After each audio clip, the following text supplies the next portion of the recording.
আলোচনা শুরু করতে চাচ্ছি রাসূলুল্লাহ সাল্লাল্লাহু আলাইহি ওয়াসাল্লামের নবুয়ত প্রাপ্তির যে যুগ, যেটাকে আমরা এখনকার সেকুলার সমাজে অনেকেই মধ্যযুগ বলে থাকি আর কি। কথায় কথায় আমরা একটা শব্দ বলি, মধ্যযুগীয় বর্বরতা। মধ্যযুগ মানে কি? কোন সময়টাকে মধ্যযুগ বলা হয়? কেন সেই সময়কে বর্বর বলি? আইয়ামে জাহেলিয়াত মানে কি? কোন সমাজকে আইয়ামে জাহেলিয়াত বলা হয়? কেন বলা হয়? এখনকার যুগটা হচ্ছে গিলে খাওয়ানোর যুগ। যে কোনো কথা মিডিয়ার মধ্য দিয়ে কানের পাশে যখন বারবার বাজানো হয়, অটোমেটিক্যালি আমাদের মনের মধ্যে এটা ইনস্টল হয়ে যায়। যে কোনো ওয়ার্ড এই যুগে মিডিয়ার মধ্য দিয়ে মানুষকে কোনো কিছু গিলে খাওয়ানো খুব সহজ। জাস্ট আপনাকে এতটুকু করতে হবে, সারাদিন ওই বিষয়ের খবর বা কন্টেন্ট জনগণের কান পর্যন্ত পৌঁছাতে হবে। আস্তে আস্তে আস্তে আস্তে অটোমেটিক্যালি মানুষের মধ্যে এটা ইনস্টল হয়ে যাবে। এটা একটা সভ্যতার সংকট। মধ্যযুগ, বর্বরতা। আলোচনার কোনো অংশই অস্পষ্ট আমি রাখছি না ইনশাআল্লাহ, কারণ সব কিছু সুস্পষ্ট করার সময়টা এখনই। যদি না করা হয় তাহলে দেরি হয়ে যাবে। তো প্রথম কথা আমরা একটু শিখে নেই যে মধ্যযুগ কেন বলি আইয়ামে জাহিলিয়াতকে। প্রথম কারণ হচ্ছে ওই যুগে মানবতা বলে কিছু ছিল না। তাহলে এই যুগে কি আছে?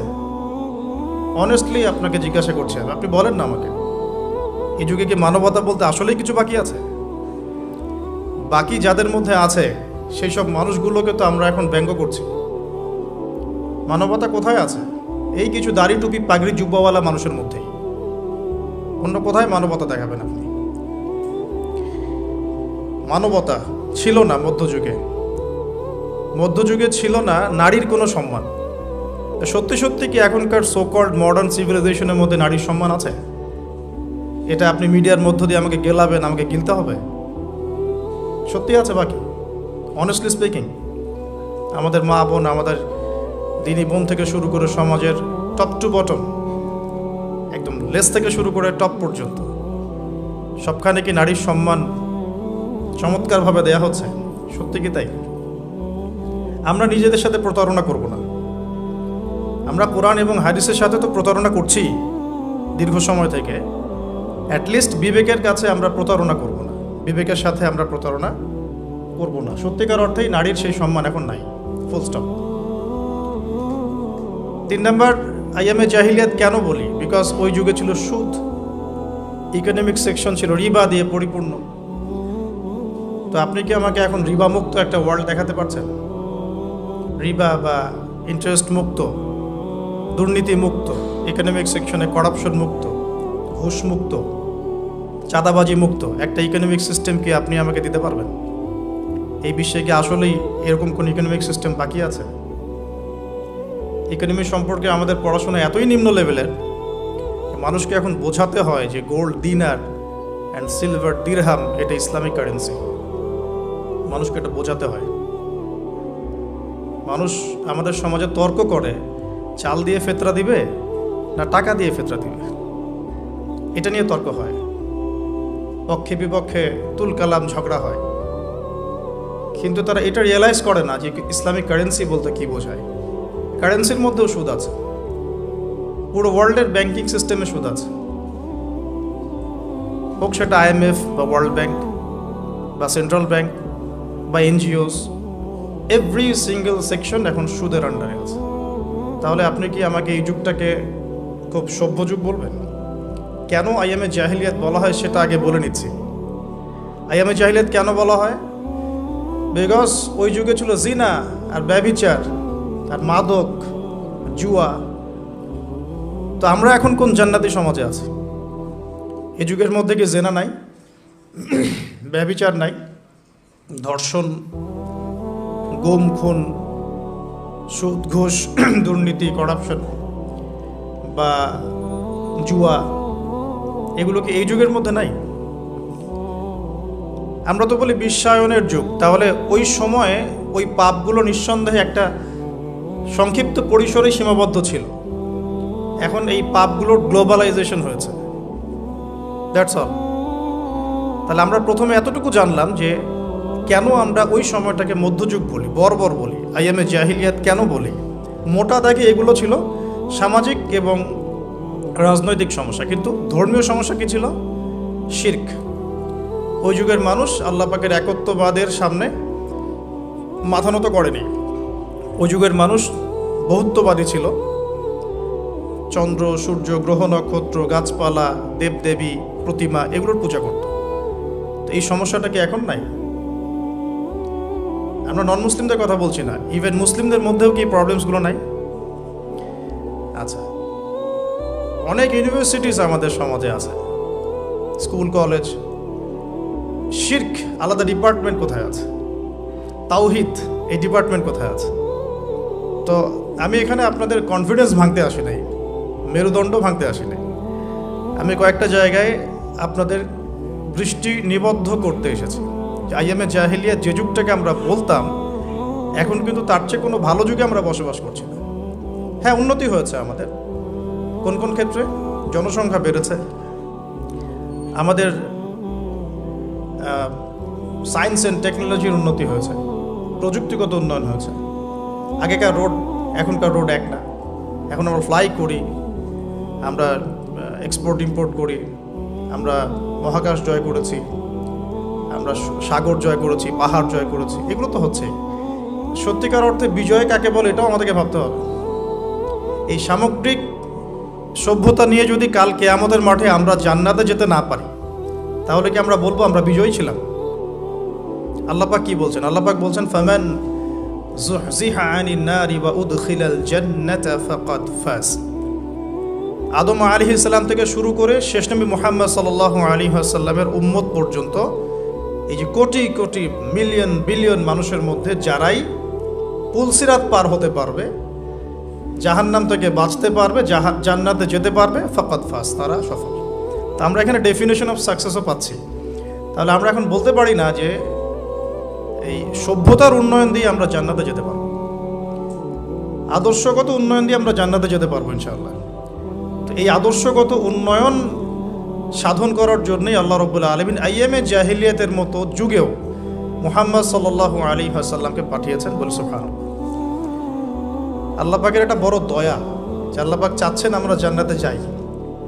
আল্লাহ পাক চাচ্ছেন এই আইয়ামে জাহিলিয়াতের মানুষগুলো আবার আল্লাহর পথে ফিরে আসুক, আল্লাহকে ফিরে পাক, আল্লাহকে চিনুক, আল্লাহকে জানুক, দুনিয়াতেও সফল হোক, পরকালেও জান্নাতে যাক। এটা আল্লাহ পাক চাচ্ছেন।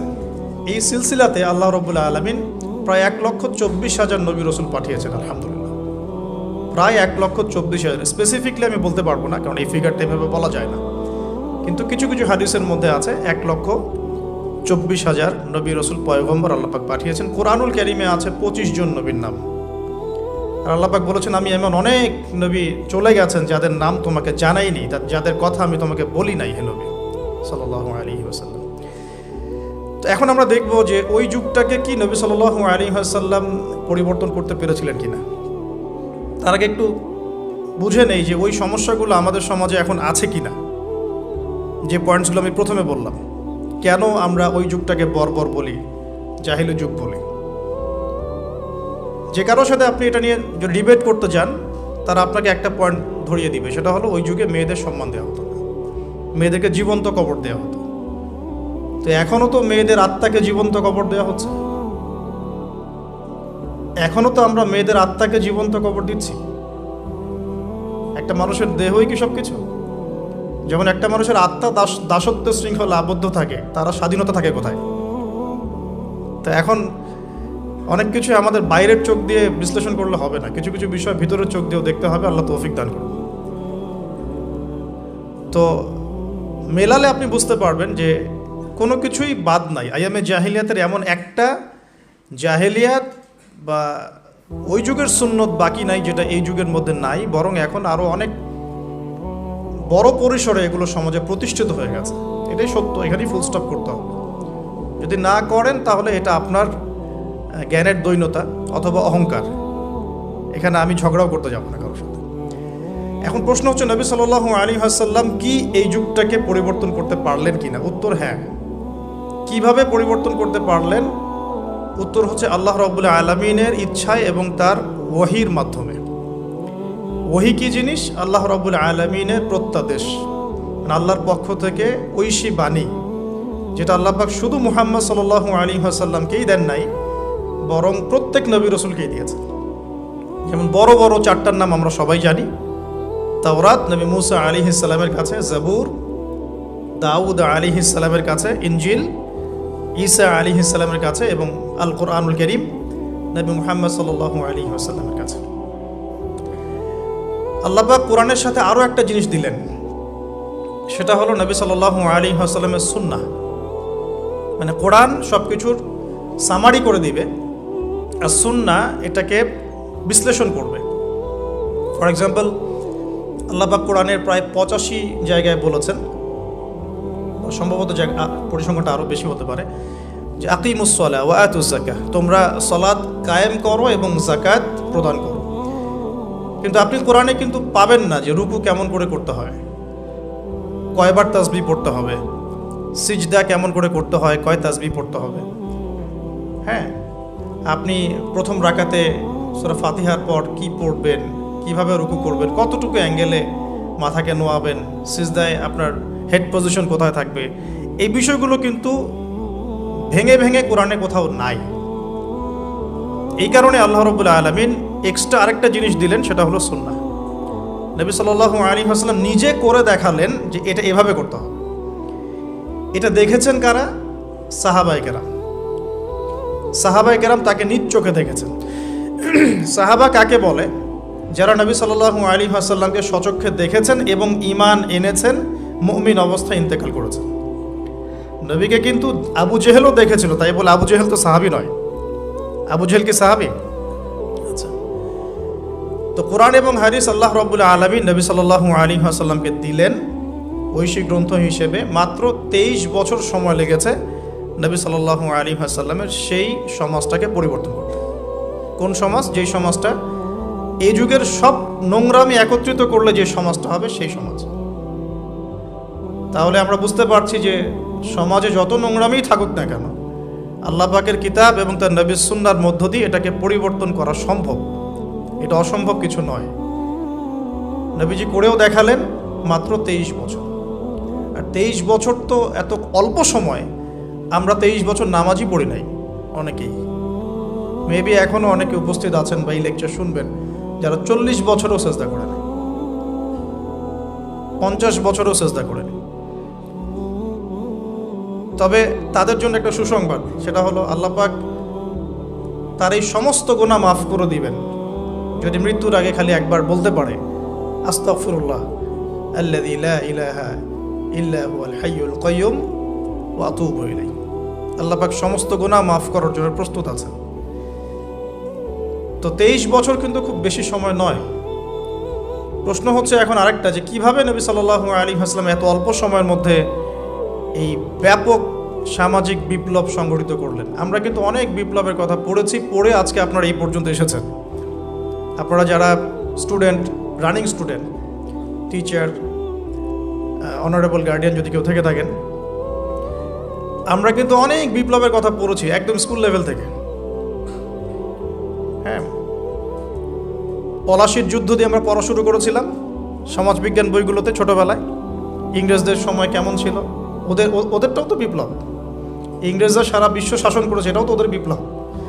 বলশেভিক পড়েছেন, চাইনিজদেরটা পড়েছেন, মুসলিনিরটা পড়েছেন, তারপরে প্রাচীন গ্রিক দর্শনগুলো পড়েছেন, তাই না?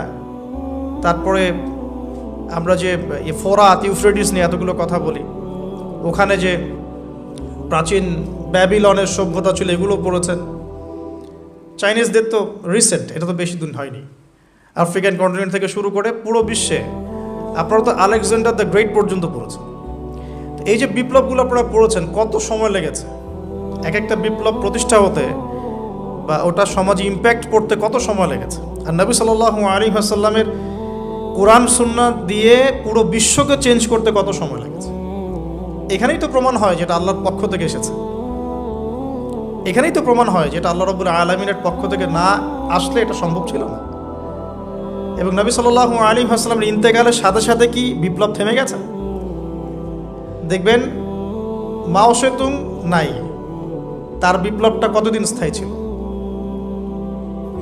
সোভিয়েত এখন নাই, হিস্ট্রি হয়ে গেছে, কিন্তু তাদের ইন্তেকালের পর তাদের আদর্শটা কতদিন লাস্ট করলো পৃথিবীতে।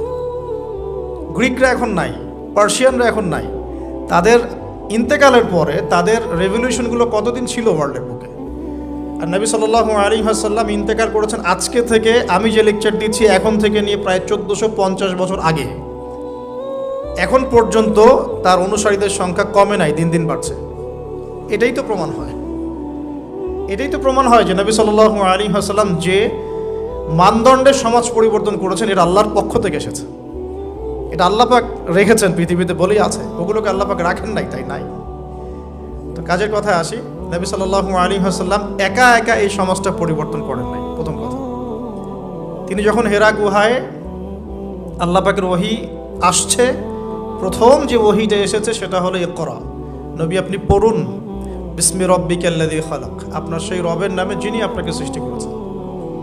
এখান থেকে আমরা বুঝতে পারছি সমাজ পরিবর্তন করতে হলে পড়াশোনার কোনো বিকল্প নাই। উপকারী যে কোনো বিদ্যাই পড়াশোনা, উপকারী যে কোনো জ্ঞানই পড়াশোনা, তবে সব পড়াশোনাই কোরআন সুন্নাহ ভিত্তিক নয়। কিছু আসে বৈষয়িক পড়াশোনা, বৈষয়িক লেখাপড়া করতে আল্লাহ পাক আমাদেরকে নিষেধ করেননি, কোরআন সুন্নাহ নিষেধ করছে না। কিন্তু কোরআন এবং সুন্নাহ ইসলাম চাচ্ছে আপনার পড়াশোনার জ্ঞানটাকে আপনি আল্লাহর জন্য কাজে লাগান, দ্যাটস অল, আর কিচ্ছু না। টেক্সটাইল বলেন, মেডিকেল সায়েন্স বলেন, ইঞ্জিনিয়ারিং বলেন, হ্যাঁ পলিটিক্যাল সায়েন্স বলেন, জিওপলিটিক্স বলেন, কোনো সাবজেক্ট স্টাডি করতে কোরআন সুন্নাহ আপনাকে নিষেধ করছে না। আমরা কেন কনজাস্টেড চিন্তা করি? বরং আমি বলি আপনারা বড় স্বপ্ন দেখবেন। আল্লাহ পাক শুধু এতটুকু চাচ্ছেন আপনি আল্লাহর দেয়া ইলম অনুযায়ী আমল করছেন কিনা, এবং সেই জ্ঞানটাকে আপনি দিনের জন্য কতটুকু কাজে লাগাচ্ছেন। ওই প্রফেশনের থেকে রিজিক অর্জন করে সেই রিজিকের কতটুকু আপনি আল্লাহর পথে ব্যয় করছেন, আল্লাহ পাক এটা দেখতে চায় না। হালাল যে কোনো প্রফেশনই আল্লাহর কাছে সম্মানের। তো অনেক সময় আমরা নামাজ কালাম শুরু করলেই কিছুটা হীনমন্যতায় ভোগা শুরু করি। আমি কি তাহলে ট্র্যাক চেঞ্জ করে দিব? ট্র্যাক চেঞ্জ করে আমি কি আবার মক্তবে ভর্তি হব? আমি কি আবার মাদ্রাসায় আসবো? আমি কি আবার দাওরা দিব? সবাই সব কিছু করতে পারবে না, আর সবাইকে আল্লাহ পাক সব কিছু করতে বলেনও নি। সমাজে নির্দিষ্ট একটা অংশের মানুষকে আল্লাহ পাক বলেছেন যে তারা দ্বীনের জ্ঞান চর্চা করবে, তারা বড় বড় আলেম হবে, মুজতাহিদ হবে, ফকিহ হবে, মুহাদ্দিস মুফাসসির হবে, তারা বাকি জনগণকে লিড দিবে ধর্মতাত্ত্বিক ক্ষেত্রে। এবং যে যে প্রফেশনে থাকবে সেখানে যদি তারা সৎ থাকে, তাদের কাজে অনেস্ট থাকে এবং ওই রিজিকটাকে আল্লাহর পথে ব্যয় করে, ওই জ্ঞানটাকে আল্লাহর জন্য কাজে লাগায়, ইনশাআল্লাহ দুনিয়াতেও সফল হবে, পুরো জাতি ঐক্যবদ্ধভাবে জান্নাতে যাবে ইনশাআল্লাহ। অনেক জাতি কিন্তু একসাথে জান্নাতে যাবে, কারণ তারা সেভাবেই তাদের দুনিয়ার জীবনটাকে সাজিয়েছিল। তো নবী সাল্লাল্লাহু আলাইহি ওয়াসাল্লাম একা করেন নাই, সাহাবীদেরকে নিয়ে করেছেন। প্রথম ওহীটা এসেছে পড়াশোনা কেন্দ্রিক। সো আমাদের সবাইকে প্রচুর পড়াশোনা করতে হবে, এটা আমার প্রথম নসিহা আজকে। আমাদের সবাইকে প্রচুর পড়াশোনা করতে হবে, প্রচুর প্রচুর, মানে আমি কত প্রচুর বোঝাচ্ছি এটা আমি নিজেও ব্যাখ্যা করতে পারবো না আপনাকে। জাস্ট এতটুকু বলবো যে এখন আমার কাছে যা মনে হয় যে কোরআন এবং সুন্নাহর এই জ্ঞানের যে সাগর, এখানে আমি কেবল হাতড়ে বেড়াচ্ছি, ভালো করে সাঁতারও কাটতে পারছি না। ডুব দিয়ে নিচ থেকে মণিমুক্তা তোলা তো আমার জন্য অনেক বহুত দূর কি বাত, মানে এটা বলে না যে বহুত দূর কি বাত। তো এটা অনেক গভীর। আমরা দুই একটা চটি বই পড়ে নিজেদেরকে অনেক বড় কিছু ভাববো না। আমরা কয়েকটা বইয়ের অনুবাদ পড়েই নিজেকে অনেক বড় কিছু ভাববো না। ওইদিকে আমি পড়ে আসছি কিভাবে পড়াশোনা করব। আমাদের পড়াশোনা করতে হবে অনেক বেশি। যে পড়াশোনাগুলো আপনারা করছেন এগুলো তো করবেনই, পাশাপাশি ইসলাম জানার জন্যেও 4টা 5টা 10টা বই যথেষ্ট না। ক্লাসিক্যাল সিলেবাস ফলো করে পড়াশোনা করতে হবে। তো আমরা প্রথম শিখলাম নবী সাল্লাল্লাহু আলাইহি ওয়াসাল্লাম সামাজিক এই জাহেলিয়াত দূর করার জন্য আগে জ্ঞান চর্চার তাগাদা দিয়েছেন। এটা আল্লাহ পাকের ওহী এবং রাসূল সাল্লাল্লাহু আলাইহি ওয়াসাল্লামও বলেছেন, তলাবুল ইলমি ফরিদাতুন আলা কুল্লি মুসলিম। তো সবাই জানেন মাশাআল্লাহ, প্রত্যেক মুসলমানের উপরে জ্ঞান অর্জন করাটা ফরজ করা হয়েছে, এটা নফল কিছু নয়, ফরজ। এখন নবী সাল্লাল্লাহু আলাইহি ওয়াসাল্লাম ওহী নিয়ে বাসায় চলে আসলেন। খাদিজা রাদিয়াল্লাহু আনহা তাকে সান্ত্বনা দিলেন যে আপনার কোনো টেনশন নাই, আপনি ভয় পায়েন না, ইত্যাদি ইত্যাদি।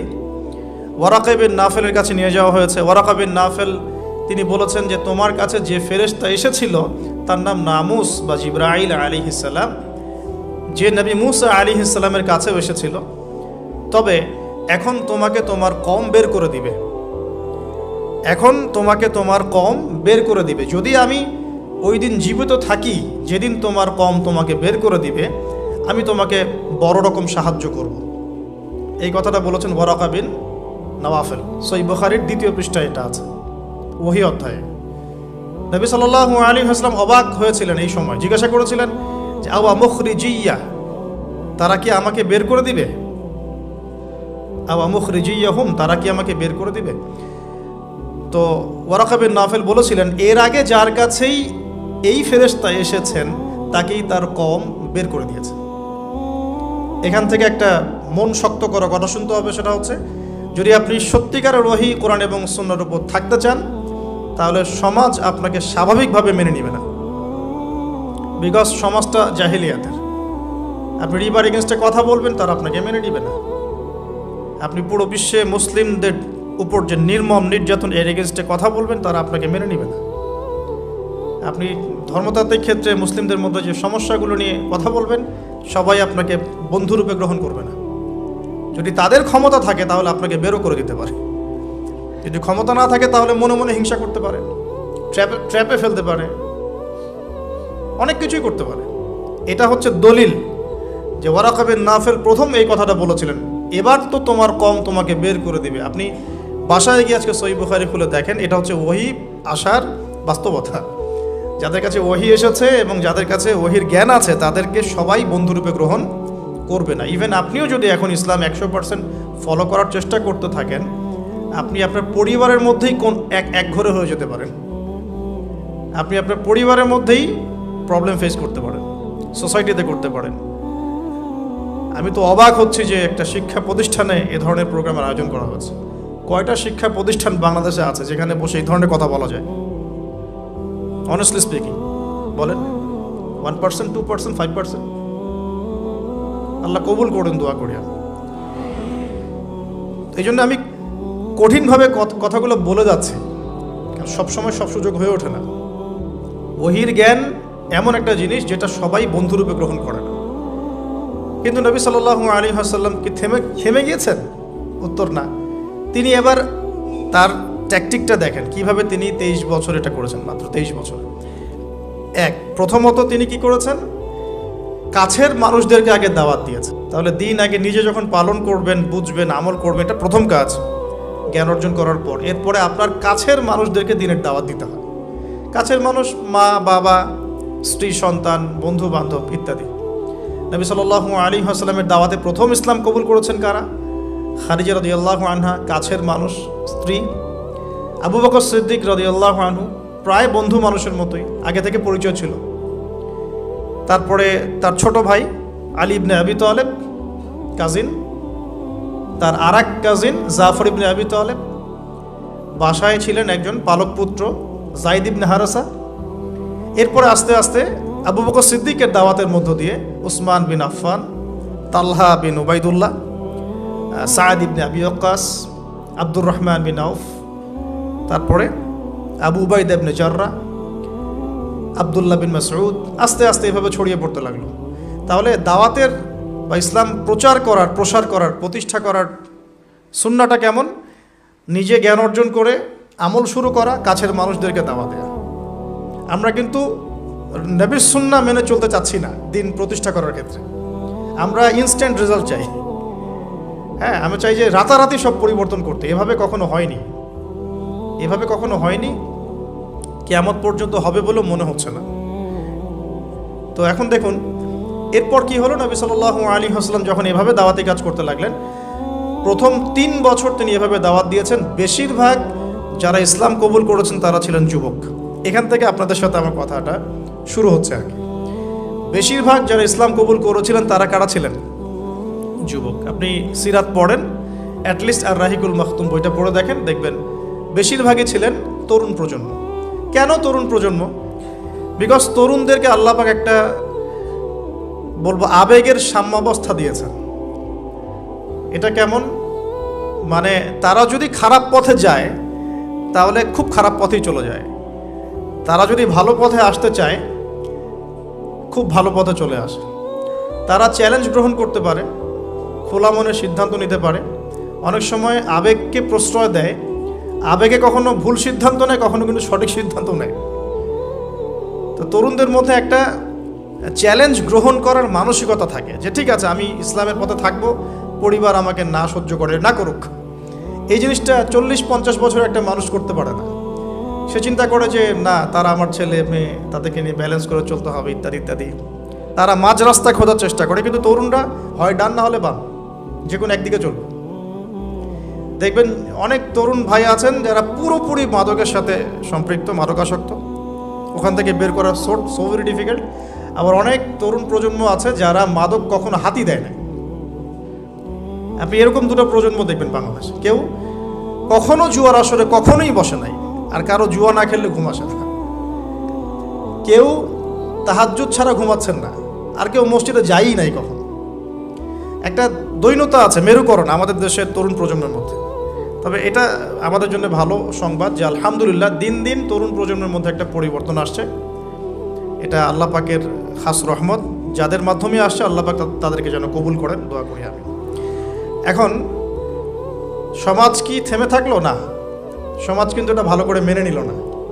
এবার শুরু হলো তাদের প্রতি অত্যাচার, ফিজিক্যাল টর্চার, মেন্টাল টর্চার, অর্থনৈতিক অত্যাচার, কোনো কোনো ক্ষেত্রে পরিবার বের করে দিল। মুসআব বিন উমাইরের জীবনী পড়ে দেখেন, উসমান বিন আফফান রাদিয়াল্লাহু আনহুর জীবনী পড়ে দেখেন, জাফর ইবনে আবি তালেবেরটা পড়েন, আলী ইবনে আবি তালেবের জীবনী পড়েন, দেখেন বেলাল ইবনে রাবাহ তার জীবনী পড়ে দেখেন, সুমাইয়া রাদিয়াল্লাহু আনহারটা পড়েন, খাব্বাব রাদিয়াল্লাহু আনহুরটা পড়েন, তারপরে ইয়াসির পরিবারেরটা পড়েন।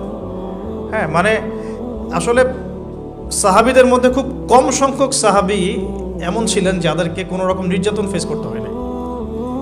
তো এরপরেও দাওয়াত থেমে যায় নাই, দাওয়াত চলতে লাগলো। কারা অপোজিশনে ছিল? আবু জাহেল, আবু লাহাব, উতবা, শাইবা, রবিআ, সাআদাতু কুরাইশ, অর্থাৎ কুরাইশদের সর্দার যারা। তারা কি আল্লাহকে বিশ্বাস করতো না? উত্তর হ্যাঁ করতো। হ্যাঁ, তারা আল্লাহকে বিশ্বাস করতো। ইভেন তারা হজও করত।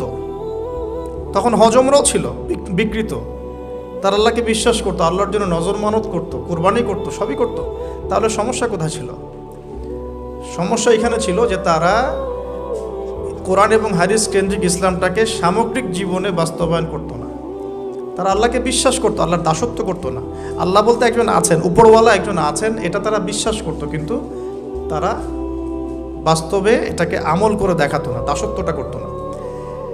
এখন এই বিষয়গুলো যখন চলতে লাগলো, এক পর্যায়ে নবী সাল্লাল্লাহু আলাইহি ওয়াসাল্লাম সাহাবীদেরকে আবিসিনিয়ায় চলে যেতে বলেছেন যখন নির্যাতন বাড়তে লাগলো। আবিসিনিয়া কোন জায়গা? এখন জিওপলিটিক্স তো আপনারা পড়েন, জানি আমি। এখনকার ইথিওপিয়া না, ইরিত্রিয়া, এখনকার ইরিত্রিয়া। এই জায়গায় একজন বাদশা ছিলেন, তার নাম বাদশা নাজাশী। বাদশা নাজাশী। তো এই বাদশা নাজাশী ছিলেন একজন খ্রিস্টান শাসক। তিনি একজন ভালো খ্রিস্টান ছিলেন এবং নবী ঈসা আলাইহিস সালামকে তিনি ফলো করতেন। তিনি সাহাবীদেরকে আশ্রয় দিয়েছেন, আলহামদুলিল্লাহ। এটা আল্লাহ পাকের পরিকল্পনা ছিল। এখানে তারা কোনো সমস্যা ফেস করেন নাই। 2 দফা সাহাবীরা সেখানে হিজরত করেছেন। নবী সাল্লাল্লাহু আলাইহি ওয়াসাল্লাম বলেছিলেন সেখানে একজন এমন রাজা আছেন যিনি, যার রাজ্যে কেউ জুলুমের শিকার হয় না। তো এদিকে মক্কার অবস্থা খারাপ হতে লাগলো, আবিসিনিয়ায় হিজরত হলো। এই সময়টুকুর মধ্যে আল্লাহ পাক আরও কিছু যুবককে ইসলাম কবুলের সৌভাগ্য দিলেন। তার মধ্যে অন্যতম একজন হচ্ছেন হামজা রাদিয়াল্লাহু আনহু, যার নাম আপনারা জানেন। জাস্ট আজকে বাসায় গিয়ে তার জীবনীটা পড়ে দেখবেন কীভাবে তিনি ইসলাম কবুল করলেন। আমি সেগুলো বলতে যাচ্ছি না, অন্য লেকচারগুলোতে বলেছিলাম। আরেকজন হচ্ছেন ওমর ইবনুল খাত্তাব, ওমর ইবনুল খাত্তাব। তার ব্যাপারে শুধু এতটুকু বলবো, তিনি ইসলাম কবুল করে যখন কাবা ঘরের সামনে গিয়েছেন তাকে মানুষ মারা শুরু করেছে। তো তখন তাকে একজন পরামর্শ দিচ্ছিল যে তুমি কি আফালা কুনতা কাতামত, তাকে বলা হচ্ছে তুমি কি তোমার ইসলাম কবুলের বিষয়টা গোপন রাখতে পারতে না? যেমন আমরা বলি হিকমা অবলম্বন করতে পারতে না? তো তিনি বলেছিলেন যে লাউ ফাররাকানাল হাক্কা মিনাল বাতিল কামা ফাররাকাল্লাহু বাইনাল লাইলি ওয়ান নাহার। তিনি বলছিলেন যে আমি আল্লাহর কসম করে বলছি, আমি অবশ্যই সত্য আর মিথ্যাকে আলাদা করে দিব, ঠিক যেভাবে আল্লাহ পাক রাত থেকে দিনকে আলাদা করে দেন। এরপর তার নাম হয়েছে আল ফারুক, মানে পার্থক্যকারী। ওমর আল ফারুক আমরা এই কারণে বলি, ওমর আল ফারুক মানে পার্থক্যকারী। তো এদিকে যুবকদের শক্তির মধ্য দিয়ে আবার নবী সাল্লাল্লাহু আলাইহি ওয়াসাল্লাম স্ট্রং হচ্ছেন, কিন্তু ইসলাম স্ট্রং হচ্ছে। ওদিকে আবিসিনিয়াতেও যুবকরাই, তরুণরাই ওখানে ইসলামের পতাকা নিয়ে গিয়েছেন, সেখানে বসবাস করা শুরু করেছেন। এবার নবী সাল্লাল্লাহু আলাইহি ওয়াসাল্লাম তায়েফে গেলেন, সেখানেও কিছু যুবক ছিল। 3টা বড় বড় যুবকদের মানে কমিউনিটি ছিল, যাদের নেতৃত্ব দিত 3 জন বড় নেতা। একজনের নাম আবদে ইয়ালাইল, একজনের নাম ছিল আবদে মাসউদ, আরেকজন হাবিব বিন আমর। এই 3 জন ছিল বড় বড় গোত্র নেতা। নবীজি চেয়েছিলেন জিওপলিটিক্যালি যে আমি যদি তায়েফের সাপোর্টটা পেয়ে যাই, তাহলে মক্কার এই যে মানে ওরা যে আমাদের উপরে নির্যাতন করছে, এখান থেকে আমি একটা বড় পলিটিক্যাল অ্যালায়েন্স করতে পারবো তায়েফের সাথে। তায়েফবাসীর তখন ভাগ্যে হেদায়েত ছিল না, আল্লাহ যেভাবে চেয়েছেন। নবী সাল্লাল্লাহু আলাইহি ওয়াসাল্লামকে তারা তো গ্রহণ করেই নাই, বরং রক্তাক্ত করে সেখান থেকে বের করে দিয়েছে। নবী সাল্লাল্লাহু আলাইহি ওয়াসাল্লাম তাদের বিরুদ্ধে কোনো বদদোয়া করেন নাই। বদদোয়া করেছেন? এটাও আমাদের শিখতে হবে। কিছু হলেই যে আমরা মানে খুব কাউন্টার একটা অবস্থা চলে যাই, হ্যাঁ, ঝগড়া করতে থাকি, স্পেশালি ফেসবুকে। স্পেশালি কোথায়? ফেসবুকে। আর এটা আমাদের জীবনের অনেক বড় সময় খেয়ে ফেলে। কিয়ামতের মাঠে আমরা দেখবো যে ফেসবুক কত সময় খেয়েছে। হ্যাঁ, কিয়ামতের মাঠে পরিসংখ্যান যখন দেখা যাবে তখন বুঝতে পারবো যে ফেসবুক খেয়েছে 2 বছর ইন টোটাল। হ্যাঁ, আমার টেলিভিশন খেয়েছে 2 মাস, আমার ইউটিউব খেয়েছে কত, এরকম 5 মাস। হ্যাঁ, তারপরে অ্যাপস খেয়েছে, গেমস আর অ্যাপস খেয়েছে আমার এরকম 6 মাস। দেখবেন এগুলোই আমাদের জীবনের বড় একটা অংশ খেয়ে ফেলেছে। যদি একজন ব্যক্তি ডেইলি 1 ঘন্টা করে টিভি দেখে বা এইসব জায়গায় সময় কাটায়, তাহলে নিঃসন্দেহে সে 24 ঘন্টায় যদি 1 ঘন্টা করে কাটায়, তাহলে আপনি হিসাব করে দেখেন যে মাসে কত ঘন্টা যায়, বছরে কত ঘন্টা যায়, এবং কতদিনে সে 1 বছর কাটিয়ে ফেলে। অথচ কিয়ামতের দিকে পড়ে আসি, আলামে বারজাখ, যে মৃত্যুর পরের জীবন, এখানে বেশিরভাগ মানুষ একটাই কথা বলবে বা বলছে, এখনো হয়তো আমরা শুনতে পারছি না, বলবে বা হয়তো বলছে, আমরা শুনতে পারছি না। সেটা কি? তারা বলছে রব্বানা, হে আমাদের রব, আবসরনা, আমরা দেখলাম, পরকাল আমরা দেখেছি, ওয়া সামি'না, আমরা পরকাল শুনেছি, ফারজি'না, আমাদেরকে ফিরিয়ে দিন। কোথায় ফিরিয়ে দিন? দুনিয়ায়।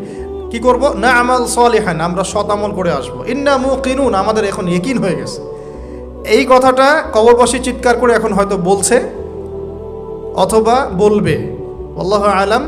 আল্লাহ পাক সূরা আলিফ লাম মিম সাজদার মধ্যে আয়াতটা নাযিল করেছেন, রব্বানা, হে আমাদের রব, আবসরনা ওয়া সামি'না ফারজি'না না'মাল সালিহান ইন্না মুকিনুন, হে আমাদের রব, আমরা দেখেছি পরকাল, আমরা শুনেছি, বুঝেছি, মানে ইন্দ্রিয় দিয়ে পরকাল উপলব্ধি করেছি। এখন আমাদেরকে আল্লাহ একটা বারের জন্য আপনি দুনিয়ায় ফিরিয়ে দেন, না'মাল সালিহান, আমরা সৎ আমল করে ফিরে আসব। আল্লাহ পাক কিয়ামত পর্যন্ত আল্লাহ পাক বলছেন যে সুয়ের ছিদ্র দিয়ে উট যদি বের হতে পারত, তাহলে এই সুযোগটা আল্লাহ দিতেন। সুয়ের ছিদ্র দিয়ে কি উট বের হতে পারবে? অতএব আল্লাহ পাক এই সুযোগটা দিবেন না। সো আমরা এখানে টাইম অনেক ওয়েস্ট করছি। তো দেখুন, যেখানে ছিলাম, তায়েফবাসী এভাবে যখন ফিরিয়ে দিলেন, এরপরে কি হলো? নবী সাল্লাল্লাহু আলাইহি ওয়াসাল্লাম বদদোয়া করলেন না, যে কাজটা আমরা প্রায়ই করে থাকি একে অপরের সাথে। বরং তিনি তায়েফবাসীর জন্য দোয়া করলেন। আর আল্লাহ রাব্বুল আলামিন পাহাড় পর্বত নিয়ন্ত্রণকারী ফেরেশতাকে পাঠিয়েছিলেন, যাদের একটা দাবি ছিল, আপনি যদি চান হে নবী আমরা তায়েফবাসীকে পিষে ফেলতে পারি। নবী সাল্লাল্লাহু আলাইহি ওয়াসাল্লাম বললেন, না, আমি বরং চাচ্ছি আল্লাহ পাক তাদের ঔরস থেকে এমন প্রজন্ম নিয়ে আসুক যে প্রজন্ম আল্লাহর ইবাদত করবে, আল্লাহর সাথে কাউকে শরীক করবে না। এখন আপনি তায়েফের রেজাল্টটা দেখেন, তায়েফ কিন্তু এখন ইসলামের ভূমি হয়ে গেছে, আলহামদুলিল্লাহ। এবার নবী সাল্লাল্লাহু আলাইহি ওয়াসাল্লাম মক্কায়, সিচুয়েশনটা তাহলে এখন কেমন? কিছু যুবক সাহাবী ইসলামের নেতৃত্ব দিয়ে আবিসিনিয়ায়, কিছু যুবক সাহাবী মক্কায়। এবার নবী সাল্লাল্লাহু আলাইহি ওয়াসাল্লাম সব দিক থেকে কোণঠাসা। এই সময়ে তার স্ত্রী ইন্তেকাল করে গেলেন, তার চাচাও ইন্তেকাল করলেন। যে স্ত্রী এবং চাচা ছিল মক্কায় তার সাপোর্ট, সবচেয়ে বড় সাপোর্ট, তারাও ইন্তেকাল করলেন। এবং তিনটা বছর তাদেরকে বয়কট করে রাখা হলো। তিনটা বছর বয়কট করে রাখা হলো, কোনো খাবার পানি ছাড়াই। 3 বছর কিন্তু চারটাখানি কথা না। আমরা মিয়ানমার রোহিঙ্গা ইস্যু দেখেছি, একটু আঁচ করতে পারি যে এভাবে বের করে দিলে মানুষের কেমন লাগে। সব কিছু বাদ দিয়ে তাদেরকে পাহাড়ের পাদদেশে থাকতে হয়েছে 3 বছর। ওখানে হামজাও ছিলেন, সুবহানাল্লাহ। নবী সাল্লাল্লাহু আলাইহি ওয়াসাল্লামের কাছে তারা অনুমতি চাচ্ছিলেন যে আমাদেরকে খালি অনুমতি দেন, আমরা যে কয়জন আছি এই কয়জন নিয়ে যুদ্ধে ঝাঁপিয়ে পড়ব।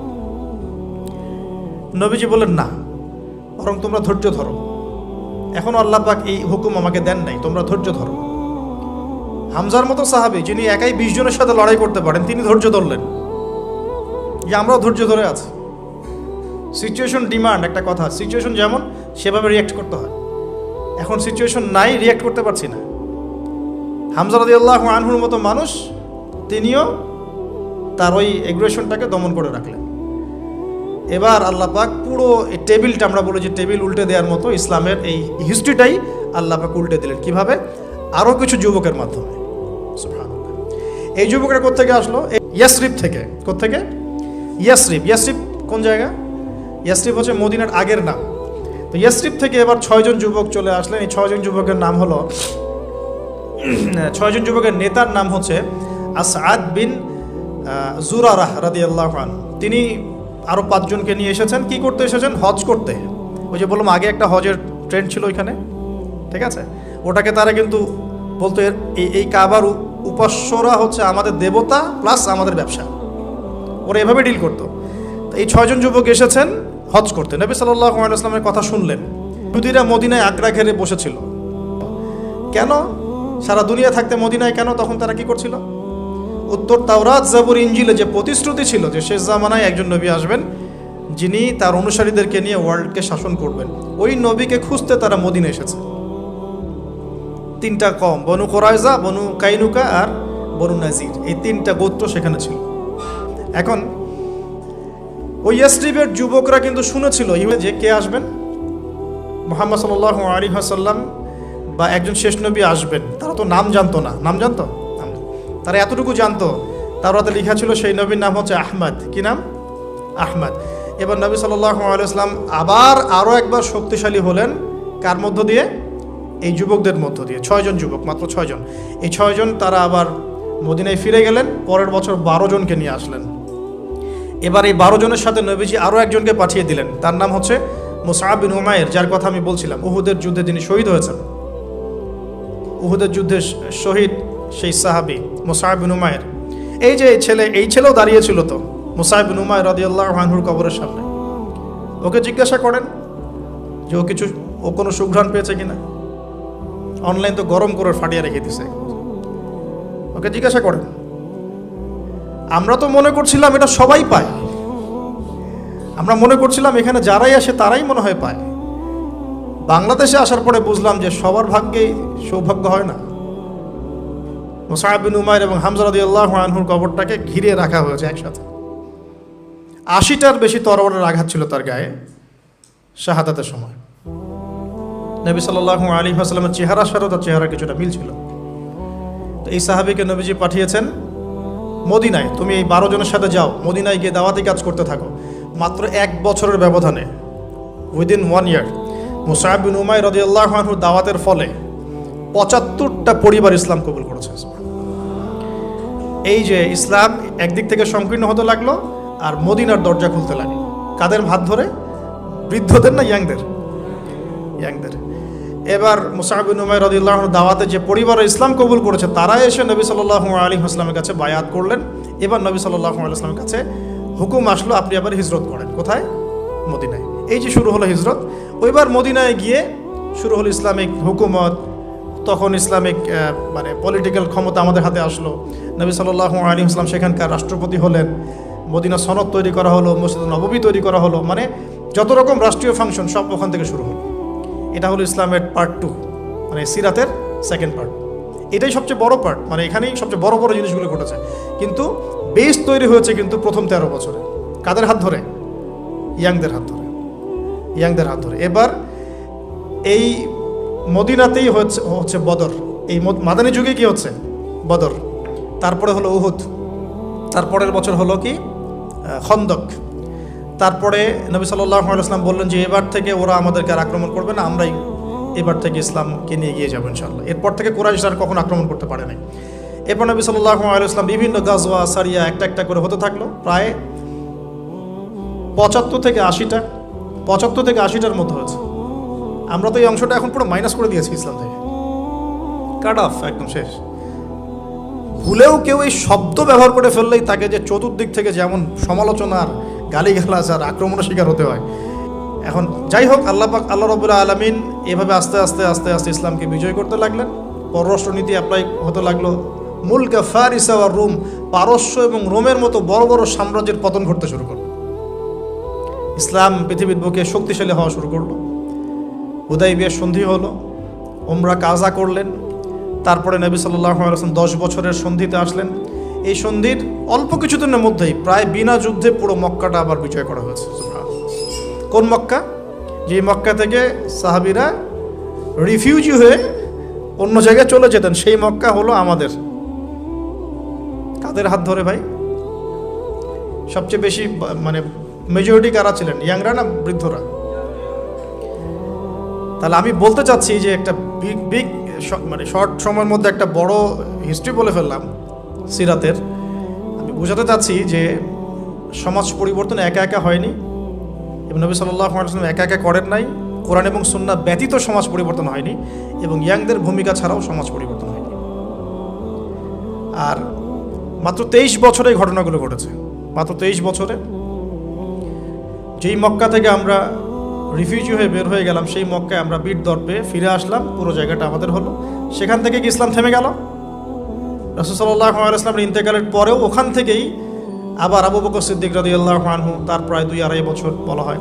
ওমর ইবনে খাত্তাব, তারপরে প্রায় অলমোস্ট 10 ইয়ার্স বলা হয়। তারপরে উসমান বিন আফফান, তার প্রায় 12 বছর। আলী রাদিয়াল্লাহু আনহুর এরকম আরও কিছু সময়। এরপরে ক্ষমতা চলে গেল উমাইয়াদের হাতে। মুয়াবিয়া রাদিয়াল্লাহু আনহুর, তিনি প্রায় 20 বছর শাসন করেছেন। উমাইয়ারা শাসন করেছে প্রায় 92 ইয়ার্স, প্রায় 92 বছর। তারপরে আব্বাসীয়রা এসেছে, জাব নদীর যুদ্ধ হয়েছে। এই যুদ্ধে আব্বাসী এবং উমাইয়াদের মধ্যে কনফ্লিক্ট হয়েছে। তো এই কনফ্লিক্টগুলো নিয়ে আমরা পরে কথা বলছি ইনশাআল্লাহ। বলতে চাচ্ছি আব্বাসীয়দের পরেও তুর্কি শাসন, মামলুক শাসন, কর্ডোভা ইসলামিক শাসন, আপনার এদিকে ফাতেমি সাম্রাজ্য, মোগলদের শাসন, আফগানদের, পৃথিবী এভাবেই চলেছে। প্রায় 1000-1200 বছর পৃথিবীটা এভাবেই চলেছে। এখন আমরা আবার সেই মক্কার জায়গায় চলে আসছি। একটু ভালো করে বোঝেন, আমরা কিন্তু আবার সেই মক্কার জায়গাতেই মোটামুটি চলে আসছি। আপনি বলতে পারবেন না, গলা চিপে ধরা হবে। আপনি হাঁটতে পারবেন না, পা ভেঙে দেওয়া হবে। আপনি ভালো করে বোঝেন, আপনি এগুলো করতে পারছেন না, বিকজ আপনি হালাল খেতে পারছেন না, কারণ সুদ আপনাকে খেতে হবে। ব্যাংকিং সিস্টেমে সুদ আছে। আপনি ইসলাম পালন করতে পারবেন, আমার পকেটে তাসবিহ আছে, নেন, আপনি তাসবিহ টিপেন, কোনো সমস্যা নাই। মসজিদে যান, তাসবিহ টিপেন, কোনো প্রবলেম নাই। বাট ইসলামের টোটালিটির কথা আপনি বলতে পারবেন না। ভিতরের চোখ দিয়ে দেখেন, আমরা কিন্তু আবার মাক্কি একটা জায়গায় চলে আসতেছি, বা এসেছি, বা আসছি, ক্রমবর্ধমান। তাহলে এই জায়গা থেকে আরেকটা উত্থান হবে ইনশাল্লাহ। কারণ শেষ হবে তো উত্থানের পরে। কিয়ামতটা কখন হবে? যখন ইসলাম আবার পৃথিবীতে বিজয়ী হবে, এবং বিজয়ী হওয়ার পর মানুষ আবার খারাপ হওয়া শুরু করবে। ওই খারাপ মানুষগুলোর সামনে কিয়ামত হবে। এই দুটা ফেজ বাকি আছে এখন। 1450 বছর গণ, 1450 বছর শেষ। এবার এই ফেজটা বাকি আছে। নিশ্চয়ই আবার এই দুর্বল জায়গা থেকে ইসলাম আবার শক্তিশালী হবে, এবং ওই শক্তিশালী হওয়ার পরে আবার খারাপ মানুষদের যুগ আসবে। ওই খারাপ মানুষদের সামনে হবে কিয়ামত। এখন ওইদিকে চিন্তা না হয় আমরা বাদ দিলাম। এখন এই দুর্বল জায়গা থেকে শক্তিশালী করার জন্য সবচেয়ে বড় ভূমিকা কাদেরকে পালন করতে হবে? আমরা তো সুন্নত দেখলাম কিভাবে পরিবর্তন হয়েছে। এখন আসেন এই জায়গা থেকে একটু কাটকোটটা কিছু কথা বলে শেষ করি। প্রিয় ভাই বা বোনরা হয়তো শুনছেন নাকি? আচ্ছা, লাইফের ডেফিনেশন কি? লাইফের ডেফিনেশন হচ্ছে, আমরা বলি না যে আমরা অণু নিয়ে কথা বলি, পরমাণু নিয়ে কথা বলি না, আমরা গঠন একক নিয়ে কথা বলি, এগুলো তো আমরা পড়েছি, মাশাআল্লাহ পড়ে পর্যায়ে এসেছি। এই যে এক একটা দিন, এক একটা রাত, সেকেন্ড, মিনিট, এগুলো হচ্ছে আমাদের জীবনের গঠন একক, তাই তো? লাইফ মানে এই পুরো ফেজটাকে একত্রিত করে লাইফ। তো এখন আমি যদি প্রশ্ন করি যে আপনাদের এভারেজ এজ কত, তা আপনারা বলবেন হয়তো 20 ইয়ার্স বা 25 এভারেজ। অ্যান্ড আমি যদি বলি আপনাকে যে আমাদের উম্মার গড় আয়ু কত, নবী সাল্লাল্লাহু আলাইহি ওয়াসাল্লাম বলে গেছেন 60 থেকে 65 বছর, 60 থেকে 65। তাহলে আপনার শেষের 5 বছর আপনি বাদ দেন, কথার কথা, কাটকোট্টা কথা এই জন্য বলছি যে এটা ম্যাথামেটিক্যাল কনক্লুশন, সবার ক্ষেত্রে এটা সেম হবে না, কিন্তু আমরা একটা চিন্তা করছি, মাথায় একটা প্ল্যান করছি। শেষের লাস্ট 5 ইয়ার্স আপনি কাট অফ করেন, ধরেন 60-র মধ্যে এখন 25 আপনার গড় এজ, 25 কাটেন, বাকি আছে কতটুকু বলেন? 35, বাট হ্যাঁ 35 ইয়ার্স আপনার হায়াত বাকি আছে মনে করেন, আমার হায়াত বাকি আছে মনে করেন, কথার কথা, আল্লাহু আ'লাম বিস-সাওয়াব। তা আপনার প্ল্যান কি লাইফকে নিয়ে? কাটকোট থাক, যেটা শব্দটা বললাম একটু এই জন্য বলছি যে এখন আপনার একটা আঘাত লাগতে পারে। 25 ইয়ার্স ফ্রম ইয়োর লাইফ, এটা গন কেস, শেষ। এই 25 বছর আপনি কি করেছেন? Really what have you done? কি করেছেন আপনি এই 25 বছরে? সত্যি সত্যি কি 25 পারা কোরআন পড়েছিলেন কিনা? 25 বার কোরআন দেখেছেন কি চোখ দিয়ে? 25 বার নামাজের জন্য মসজিদে গিয়েছেন কিনা? জাস্ট আস্ক ইয়োরসেলফ, মানে এই কথাগুলো আপনি আপনাকে আজকে রাতে জিজ্ঞাসা করবেন। আপনি 25 বছরে সম রেখেছেন কয়টা? ধরেন ফরজ হয়েছে বুঝলাম 10 বছরের পরে, 15 বছর হিসাব করেন তাহলে। 15 বছর কয়টা বই পড়েছেন? কতদিন পড়েছেন? কয় ওয়াক্ত নামাজ পড়েছেন? কত টাকা সাদাকা করেছেন? দিনের জন্য কি করেছেন যেটা করলে ওই যে দুর্বল জায়গা থেকে দিনটা আবার শক্তিশালী হতো? কারণ একা তো হয়নি, সামগ্রিকভাবে হয়েছে। 23 বছরে সামগ্রিকভাবে হয়েছে, দিন তো একা বিষয় হয়নি। তো এই কঠিন ক্যালকুলেশনটা করার পরে এটাও করেন প্লিজ, যে 25 বছরে পাপগুলো কি কি করা হয়েছে?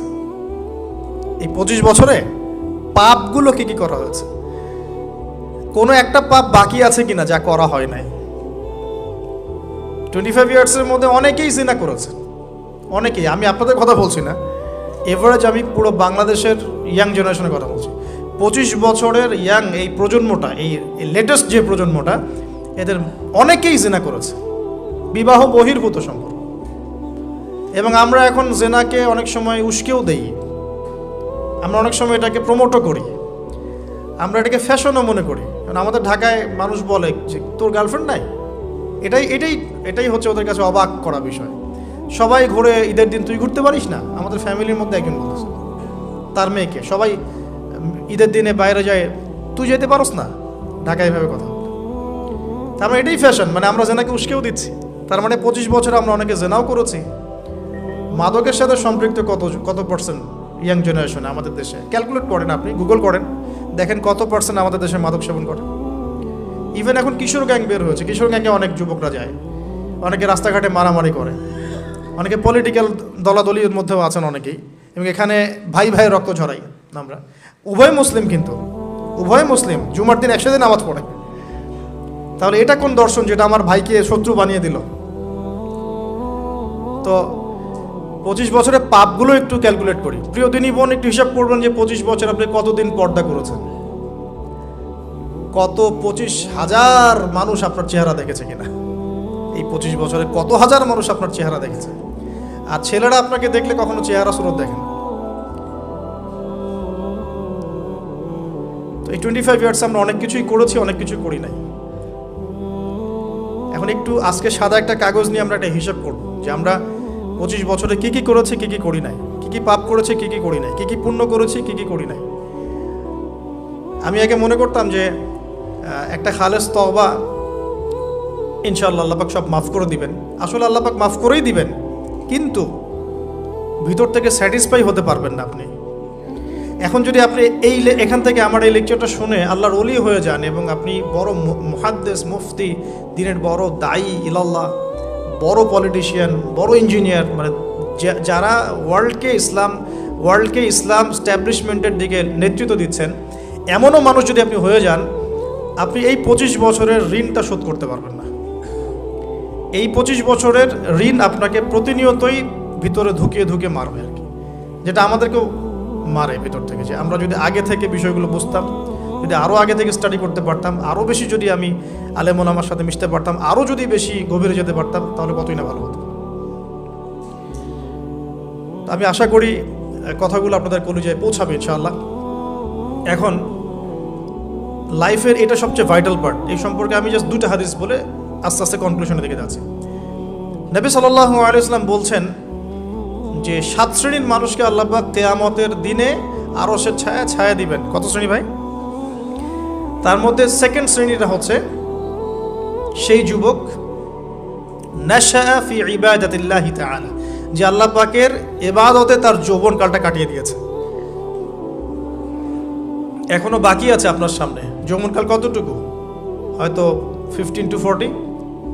তার মানে এখনো 40 বা 50 বছর পর্যন্ত আপনার যৌবন টিকে থাকবে ইনশাআল্লাহ, যদিও বা এই যুগে থাকে না আর কি। আমরা তো ফ্যান্টাসিতে ভুগি অনেক সময় 4টা বিয়ে। বাস্তবতা হচ্ছে এই যুগে একটাই ডিফিকাল্ট। একজনকে সন্তুষ্ট করাই কি ডিফিকাল্ট। এখন সেই যুগ না তো। আমরা তো হর্স রাইড করি না, আমরা তো এক্সারসাইজ করি না, আমরা তো এখন অনেকে খেলিও না। আমরা ফাস্ট ফুড খাই, আমরা হাইজেনিক খাবার খাই না, আমরা আগেকার মানুষদের মতো অনেক কিছুই করি না। এনভায়রনমেন্ট নষ্ট হয়ে গেছে, পলিউশন আছে, সব মিলে এখন আমাদের যৌবন যে 50 বছর পর্যন্ত থাকবে, এটা নিশ্চয়তা দেওয়া যাচ্ছে না যদি আমরা বেঁচেও থাকি। আর কত যুবক যুবতী ভাই বোন যে যৌবনকালেই চলে যায় তার তো ঠিক নাই।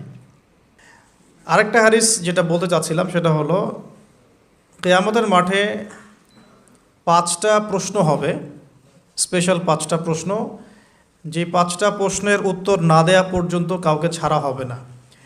তার মধ্যে প্রথম প্রশ্নটাই হচ্ছে তোমার জীবন কোন কাজে কাটিয়েছো, এবং দ্বিতীয় প্রশ্ন হচ্ছে তোমার যৌবন কোন কাজে কাটিয়েছো।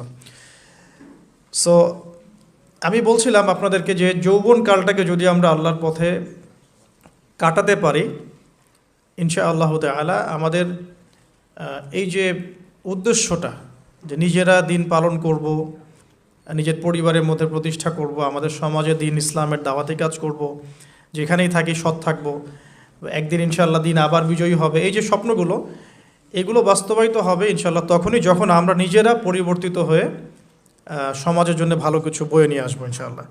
তো আমি জাস্ট কয়েকটা পয়েন্ট আপনাদের সাথে একটু শেয়ার করে শেষ করে দিব, যে এখন থেকে কিভাবে আপনারা বা আমরা আমাদের যৌবনটাকে আল্লাহর পথে কাটাতে পারি।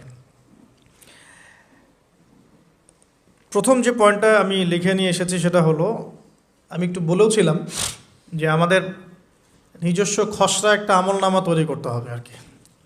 আজকে আমরা সেটা করতে পারি বাসায় গিয়ে, যে আমরা যদি আমাদের গড় আয়ু হয় 60 বছর, তাহলে আমরা এখন কতটুকু সময় পেতে পারি, আর এই সময়টুকুর মধ্যে আমাদের টার্গেট কি, আমরা আসলে কী চাচ্ছি, কী অ্যাচিভ করতে চাই। যা চলে গেছে এই সময়টুকুর মধ্যে আমরা কিভাবে আল্লাহর রহমত পাবো, ক্ষমা পাবো কিভাবে। যা চলে গেছে এর মধ্যে অনেক নামাজ কাজা থাকতে পারে, রোজা কাজা থাকতে পারে। অনেক সময় এমন হতে পারে যে আমরা অন্যের হকও নষ্ট করেছি। প্রথম যে কাজটা করা উচিত সেটা হলো খালেস তওবা। 1 নাম্বার তাহলে আমরা বলতে পারি, যদি আমরা এখন সংকটগুলো চিহ্নিত করে সমাধানের পথে হাঁটতে চাই, তাহলে আমাদের যৌবনটা আল্লাহর পথে উৎসর্গ করা ছাড়া কোনো অপশন নাই। উৎসর্গ বলতে আমি বোঝাচ্ছি কাটিয়ে দেয়া, আল্লাহর ইবাদত করে কাটিয়ে দেওয়ার কোনো বিকল্প নাই। তার জন্য প্রথমত আমাদের নিজেদের জীবনের কৃতকর্মগুলোর হিসেব নিকাশ মেলাতে হবে, 1 নাম্বার। আর 2 নাম্বার হচ্ছে বিশুদ্ধ তওবা করে আল্লাহর পথে ফিরে আসতে হবে। বিশুদ্ধ তওবা কিভাবে করব এটা আমরা অনেকে বুঝি না। অনেকে মনে করি যে মুখ দিয়ে জাস্ট আস্তাগফিরুল্লাহ বললেই হয়তো তওবা হয়ে যায়। বিষয়টা এমন নয়। বিশুদ্ধ তওবা হচ্ছে আপনি আল্লাহর দিকে পরিপূর্ণ অভিমুখী হবেন, রুজু করবেন, এর নাম হলো বিশুদ্ধ তওবা। যে পাপগুলো করেছি এগুলোর জন্য ক্ষমা চাওয়া, এই পাপগুলো কোনোদিন করব না এরকম প্রত্যয় ব্যক্ত করা, আর যদি অন্যের সাথে সম্পৃক্ত কোনো হক থেকে থাকে সেটা ফেরত দেওয়া। তো আমরা আজকে গিয়ে সুন্দর করে অজু করে 2 রাকাত নামাজ পড়তে পারি। 2 রাকাত নামাজ পড়ে আমরা আল্লাহকে বলতে পারি যে আস্তাগফিরুল্লাহাল্লাযী লা ইলাহা ইল্লা হুয়াল হাইয়ুল কাইয়্যুম ওয়া আতুবু ইলাইহি। আল্লাহ, আমি আমার জীবনের এই যে একটা বড় সময় তোমার থেকে দূরে ছিলাম, নামাজ কাজা হয়েছে, রোজা কাজা হয়ে গেছে, চোখের হেফাজত হয় নাই, জিনা হয়ে গেছে নাউযুবিল্লাহ, মাদকের সাথে সম্পৃক্ত ছিলাম নাউযুবিল্লাহ, আমরা মিউজিক্যাল ইনস্ট্রুমেন্ট প্লে করেছি, ইত্যাদি ইত্যাদি। এগুলো থেকে আল্লাহ আমরা আজকে তোমার কাছে তওবা করছি, ক্ষমা চাচ্ছি এবং আগামী দিনগুলোতে তোমার হুকুম আহকাম মেনে চলার তৌফিক চাচ্ছি। দুটো জিনিস খুব প্রয়োজন, একটা হলো তৌফিক, একটা হলো দোয়া। আপনার প্রচেষ্টা আল্লাহর কাছে দোয়া করতে থাকা এবং আল্লাহর কাছে তৌফিক কামনা করতে থাকা। আল্লাহ পাক যাকে ইচ্ছা তাকে তৌফিক দিয়ে থাকেন। আল্লাহ রাব্বুল আলামিন যাকে ইচ্ছা তাকে তৌফিক দিয়ে থাকেন। যে আল্লাহর কাছে যত বেশি চাইবে আল্লাহ পাক তত বেশি দিবেন ইনশাআল্লাহ। তো এই জন্য চেয়ে নিতে হবে, প্রথমত চেয়ে নেবেন যে আল্লাহ আপনি আমাকে তৌফিক দিন যাতে করে আমি আমার পুরো জীবনটাকে আপনার ইবাদতে কাটাতে পারি, আরশের ছায়ায় ছায়া পেতে পারি। আল্লাহ কবুল করুন, আমিন। এখন ইস্তেগফার করার পর যার যার হক তাকে তাকে ফিরিয়ে দেওয়া উচিত। যদি আপনি বা আমি আল্লাহ না করুক কারো হক নষ্ট করে থাকি, সেটা ফিরিয়ে দিতে হবে। এই হক নষ্ট ফিরিয়ে দেওয়ার মানে এটা নয় যে গার্লফ্রেন্ডকে কথা দিয়েছিলেন বিয়ে করবেন, সেখান থেকে ফিরে আসা যাবে না। ব্যাপারটা কিন্তু এমন নয় আর কি। এরকমও প্রশ্ন আমাদের কাছে অনেকে করেছেন যে আমি তো আমার গার্লফ্রেন্ডকে কথা দিয়েছিলাম যে আমি তোমাকে ছাড়া আর কাউকে বিয়ে করব না, তো এখন কি আমি ফিরে আসলে, তওবা করে ফিরে আসলে কি এর জন্যে আল্লাহ আমাকে ধরবেন কি না? মনে রাখবেন, শয়তান হচ্ছে এই পৃথিবীর সবচাইতে